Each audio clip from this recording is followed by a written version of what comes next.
Rising in the Bahamas tonight as relief and rescue operations are kicking into high gear. U.S. forces already working around the clock. Here are some of the latest sights and sounds from the rescue effort.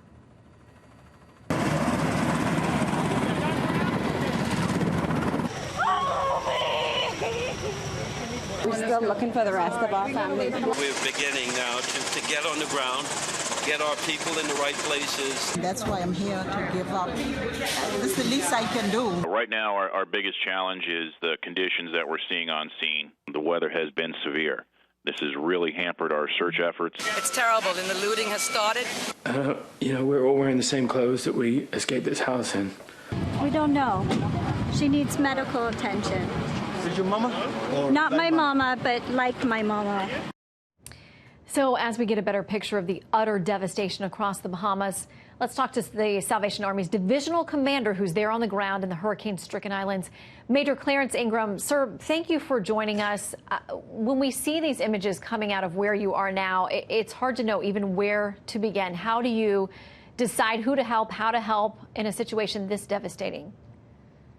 Right now, we're just on the ground in Grand Bahama, reaching out to as many people as we can.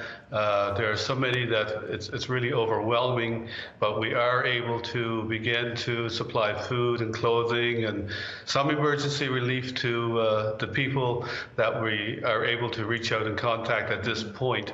Obviously, there are many, many thousands more that we are able to assist at this point, but it's a beginning. We have amassed a large amount of supplies in Florida, just arranging transportation now to Grand Bahama so that we can make it a much larger effort and reach many more people in a very short while. Major, how does this compare to other disasters and places where you've been in your years of service? This one is the worst that I have seen. I have in the last 4 or 5 years visited Hurricane Joaquin, Hurricane Matthew, Hurricane Maria, Hurricane Irma. Irma was really bad, certainly in Turks and Caicos, Barbuda, that area. This one is worse in many ways simply because the storm stalled and just kept over these islands for such a very long time. The New York Times describes it this way. They say families pick through the ruins of their homes, many of them too overwhelmed to fathom the next steps. Hope was in short supply Wednesday as officials warned of an impending health crisis. The risk of contaminated water supplies loomed large. What do you anticipate in the coming days, sir? Well, I think it's going to be more of the same until we get a large amount of supplies in there. I understand now that the airport is beginning to open up during daylight hours for emergency relief flights only. So that's a good start, that we can start to get some goods on the ground in there to help them.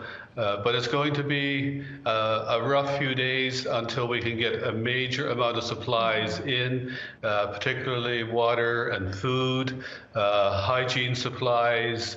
Obviously, a lot of our people that have been impacted have nothing but the clothes on their back right now, and we have a large job just to provide basic needs at this point.